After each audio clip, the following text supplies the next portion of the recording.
이번 시간에 해드릴 강의 내용은요. 타이틀은 크로즈업입니다. 크로즈업. 근데 이 크로즈업을 오해하지 마시고요. 그 마이크로 사진, 접사 사진 같은 보이지 않는 세상을 가시적인 세상으로 끌어올리는 이런 미세한 그 마이크로 사진을 말씀드리는 게 아니고, 여기서 크로즈업이라는 거는 요 아래 나와 있듯이 사진은 뺄셈이다라는 개념으로 불필요한 요소를 제거하고 필요한 부분만 화면에 담아야 된다라는 개념으로 제가 그냥 타이틀을 크로즈업이라고 했습니다. 그 점을 이해를 하시면 되고, 여기서 제가 다른 강의할 때도 매번 많이 이용했던 그런 말이 있죠. 로버트 카파라는 전쟁 사진가가 했던, 당신의 사진에 마음에 안 든다면 지금의 위치에서 한 발짝 더 들어가라라는 말이 있다라고 그랬어요. 그 얘기는 뭐냐면, 앞으로 가면, 대상에 접근하면 접근할수록 그 주변에 불필요한 요소들이 많이 빠져나간다는 얘기고, 필요한 내용만 화면에 들어갈 수 있다는 얘기죠. 그런 형식을 말한다라고 그렇게 보시면 되겠습니다. 그래서 좀 더 적극적으로 촬영을 해라라는 개념에서 크로즈업이라는 타이틀을 제가 다뤘던 거고요. 그 다음에 우리가 망원 렌즈, 아직 렌즈에 대한 내용을 배우지는 않았지만, 망원 렌즈로 멀리서 대상을 부분만 찍는 거하고, 광각이나 표준 렌즈를 갖고 직접 대상에 다가가서 찍는 거하고, 사진 쪽으로 보여주는 시각적인 효과는요, 망원 쪽으로 당겨서 찍는 것보다는 직접 다가가서 찍는 게 시각적인 강렬함이 더 강하거든요. 그런 식으로 대상에 필요한 부분만 몸을 아끼지 말고 적극적으로 다가가서 불필요한 요소는 과감하게 제거해버리고 사진을 찍는다 그러면 사진의 그 완성도는 높아진다. 그래서 우리가 엔젤 아담스라는 사진가도 그랬다고 그랬지 않습니까? 사진에 들어가는 내용이 적으면 적을수록 강한 사진이 된다라고 얘기를 했습니다. 그러니까 로버트 카퍼의 저 말하고 엔젤 아담스가 얘기한 적은 게 강한 것이다라는 이 말을 항상 사진 찍을 때 마음에 담아 두셨다가, 이놈을 빼면 얘기가 안 될 것 같고 저걸 빼도 말이 안 될 것 같다라는 그런 생각은 버리시고요. 그냥 앞뒤 생각하지 마시고 내가 필요로 하는 것이다라고 생각되는 대상만 가능하면 화면에 꽉 차게 찍어주는 이런 연습을, 이런 생각을 하시는 게 좋겠다라는 얘기죠. 그래서 오늘의 그 강의의 중심은 이렇게 좀 더 필요한 부분만, 그러니까 사진은 뺄셈이다라는 개념을 설명하면서 말씀드렸던 내용을 복습 차원에서 다시 한번 강조하는 거고, 오늘 강의의 포인트는요, 로버트 카파라는 사진가에 대해서 공부하는 겁니다. 이 로버트 카파라는 사진가는 우리가 전쟁 사진가 그러면 로버트 카파 그러면 전쟁 사진가로 이렇게 이름이 나 있죠, 이름이. 그래서 그 정도로 전쟁 사진의 아주 대표적인 선수가 로버트 카파인데, 여기도 지금 보시듯이 1913년에 출생해서 1954년도에 사망을 했습니다. 그러니까 나이로 41살에 죽은 건데요. 저는 45살이라고 왜 이렇게 생각했는지, 오프라인 강의나 다른 강의 시간에도 로버트 카파 설명하다 보면 항상 45살에 죽었다라고 얘기했는데, 요번에 이 강의를 준비하면서 자료를 검토하다 보니까 41살이더라고요. 굉장히 젊은 나이에 죽은 거죠. 근데 이 종군 기자들은 사진의 여러 가지 다양한 분야에서도 종군 기자들, 종군 사진은 사진의 꽃으로 인정을 받고 있습니다. 그 정도로 이 종군 사진이라는 건 아무나 할 수 있는 사진이 아니고요.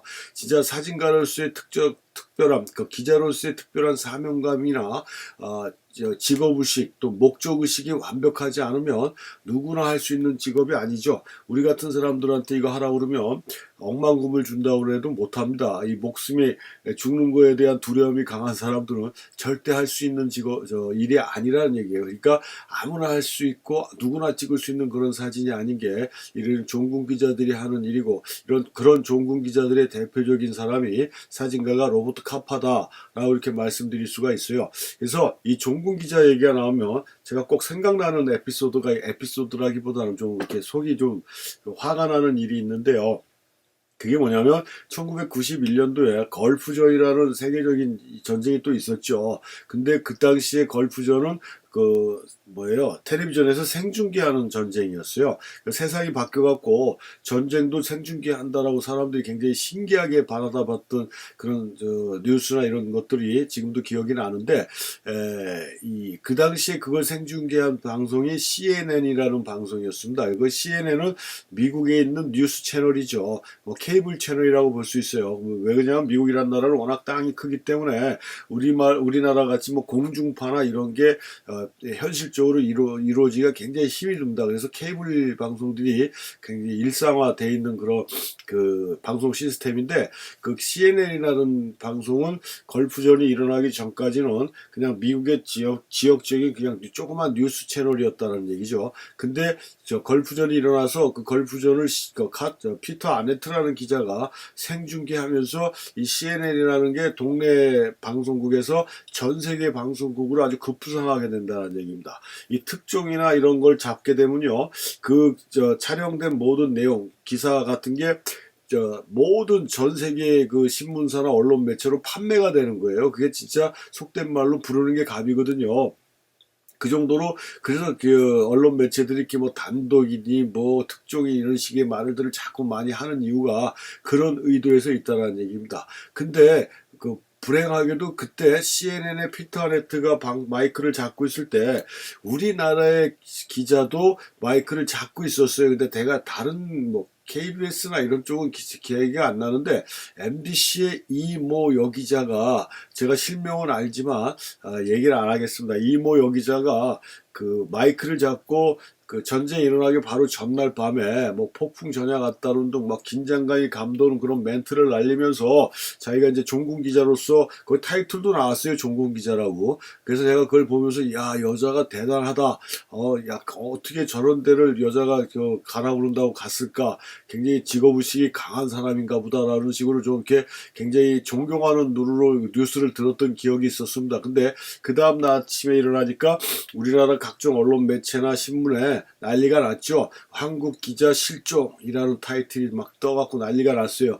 그 시각에 피터 아네트는 마이크를 잡고 로켓포가 막 뒤에서 날아다니는 이런 전투 장면을 생중계를 했다라는 얘기예요. 똑같은 시점에서 시작을 했는데, 근데 그 기자가 실종이 되는데 나중에 어디서 나왔냐면 방공호에서 나왔다는 얘기입니다. 그러니까 공습 사이렌이 울리니까 일반 민간인들이 다 대피하려고 지하 방공호로 들어가는데, 지는 종군 기자로 거기에 지금 간 거 아니에요. 그 종군 기자가 공습 사이렌이 울린다고 그래서 방공호로 대피소로 들어가 버리면 그게 종군 기자입니까? 그럼 말도 안 되는 짓이거든요.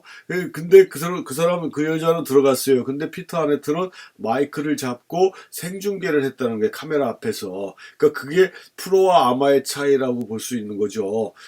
그런 식으로 만약에 MBC라는 방송의 그 기자가 그때 피터 아네트와 같은 역할을 했다라 그러면 우리나라 MBC가 지금 한국의 공중파 방송으로 있을 게 아니라 세계적인 방송국으로 도약할 수 있는 아주 결정적인 순간이었던 걸 이 사람이 놓쳤다라고 저는 보고 있습니다. 그래서 그 장면이 지금도 계속 머리에 남고, 이렇게 종군 기자 얘기만 나오면 좀 속에서 이렇게 열불이 나는데, 그럼 지가 못 갈 것 같으면 안 간다고 떼를 쓰든가 사표를 쓰든가 딴 사람이 가서 훨씬 더 적극적으로 작업할 수 있는 분위기를 만들어 줬어야 되는데, 좋다고 가가지고 취재하러 간 사람이 공습 사이렌, 전쟁 취재하러 간 사람이 전쟁이 시작됐다는 공습 사이렌 울리는데 도망가는 이런 아주 볼상사나운 일들을 벌여놓고, 지금도 뭐 잘났다고 작년엔가 국회의원 선거도 나왔었어요. 하여튼 웃기는 짬뽕인데요. 아무튼 그렇습니다. 그래서 하여튼 그런 종군 기자, 종군 사진의 대표적인 사람이 이 로버트 카파다라고 이렇게 볼 수가 있다라는 얘기입니다. 그래서 로버트 카파는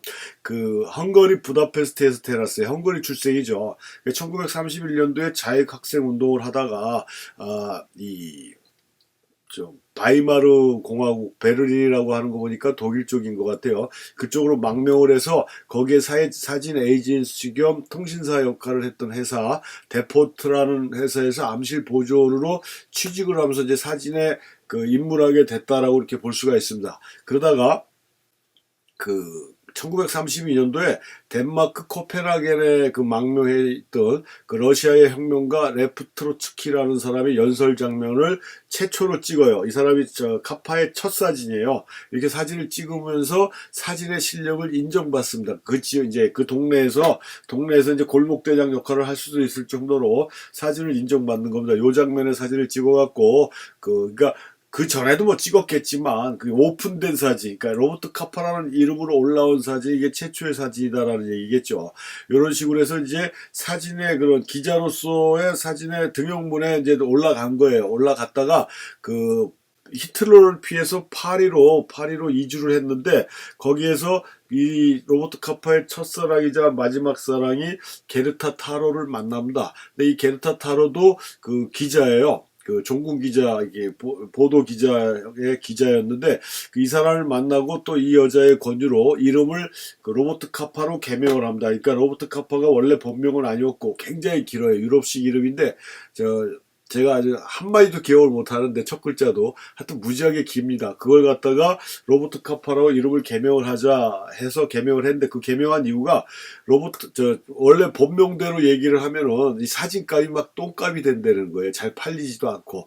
그게 모르겠어요. 인종차별도 아니고 이름에서 뭐 신분이 나오는 것도 아닌데, 그런 상황들이 생겨가지고 그 여자친구가 이 이름을 바꾸자 그래갖고 미국식 이름으로 바꾼 거죠. 로버트 카파. 근데 그 본명보다는 훨씬 사람들한테 알리기도 쉽고 발음하기도 쉽고 뭐 그런 거는 있어요. 그래서 하여튼 이름이 그때부터 이제 로버트 카파로 바뀐 거고, 그래서 자기의 연인하고 같이 1936년인가에 그 어디에 스페인 내전에 취재를 하러 갑니다. 스페인 내전에 취재를 가서 이게 로버트 카파를 이 사진계 세상에 알리는 신호탄이 될 수 있는 사진입니다. 병사의 죽음이라고 그래가지고 그 스페인 내전에서 그 바로 옆에 있던 병사가 총 맞고 쓰러지는 장면을 찍은 거예요. 아주 진짜 속칭 글자 그대로 결정적 순간이죠. 근데 이 사진이 지금까지도 조작 논란에 휩싸인 거는 뭐 사실이에요. 뭐 이게 진짜 찍은 것이다, 아니다, 연출이다, 뭐 이런 식의 말들은 계속 많은데, 대부분의 사람들이 로버트 카파가 할지는 않았을 것이다라는 이런 긍정적인 쪽으로 인정을 해주고 있지만, 이게 확실하게 확인되지는 않았어요. 근데 아무튼 이걸 로버트 카파가 찍었다는 얘기고, 이게 좀 초점도 불선명하고 하기 때문에 훨씬 더 그 사실감은 나타나는 거거든요. 근데 그 옆에 있었던 병사가 총을 맞았다는 거니까 그 로버트 카파도 총을 맞을 수 있는 확률이 높았던 상황에서 이런 걸 찍었다라는 게, 이 로버트 카파가 대성할 수 있는 벌써 그런 분위기가 나타나는 사진이죠. 그래서 이 병사의 죽음이라는 사진으로 로버트 카파가 종군 사진계의 이름을 알리기 시작한다는 얘기입니다. 근데 요때 이제 볼 일이 있어서 파리로 출장을 간 사이에 그 자기 여자친구, 그러니까 연인인 게르다 타로가 전차에 깔려 죽어요. 전차에 깔려서 안타깝게 죽는데, 그러니까 이 종군 기자들은 여러 가지 상황에서 사고사도 당하고 뭐 전쟁터에서 총 맞아서 죽고 하는 이런 일들이 벌어진다는 얘기입니다. 그래서 이 전차에 어떻게 깔려 죽을까라는 생각을 항상 그게 의문이었는데, 후배 중에 기갑 부대에서 근무했던 저기가 있어서 물어봤어요. 그랬더니 이 기갑차 안에, 전차 안에서 이게 화각이 굉장히 좁기 때문에 주변에 많은 것들이 안 보인대요. 전방을 주시하고 가다 보면. 그래서 옆에 그 전차 옆으로 이렇게 졸고 가든가 군인들이, 그래서 옷이 끼다 보면은 빨려 들어간다는 거예요. 그래서 죽는 경우가 종종 있다랍니다. 사고로.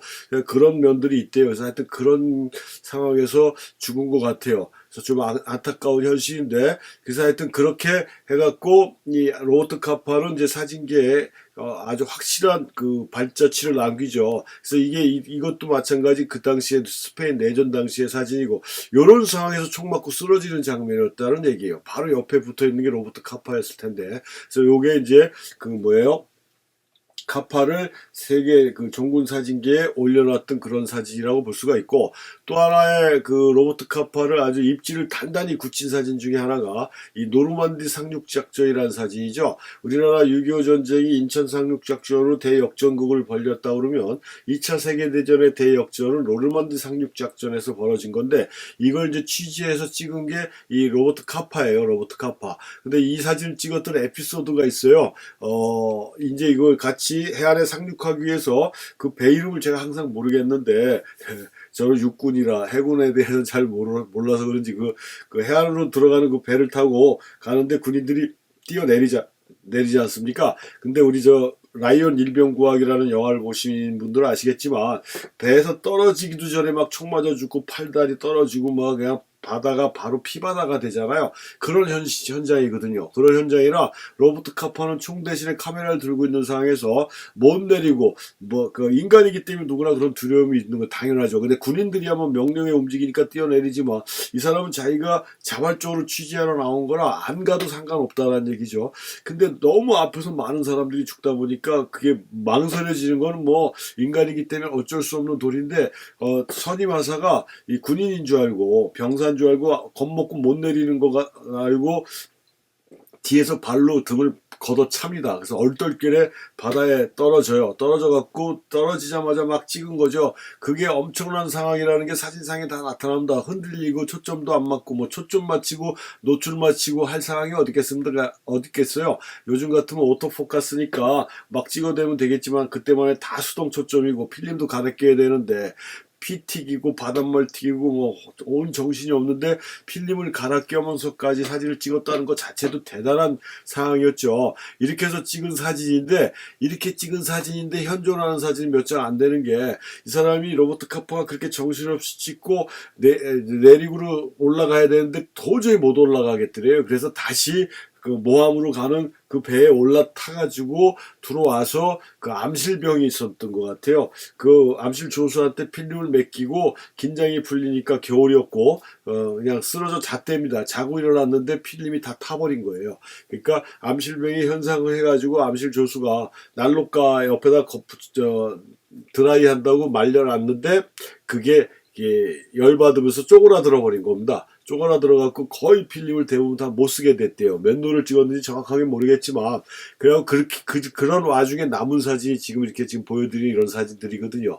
그러니까 그 사진이 목숨 걸고 찍은 사진인데 굉장히 안타까운, 그 역사적 현장으로서도 굉장히 안타까운 일이고요.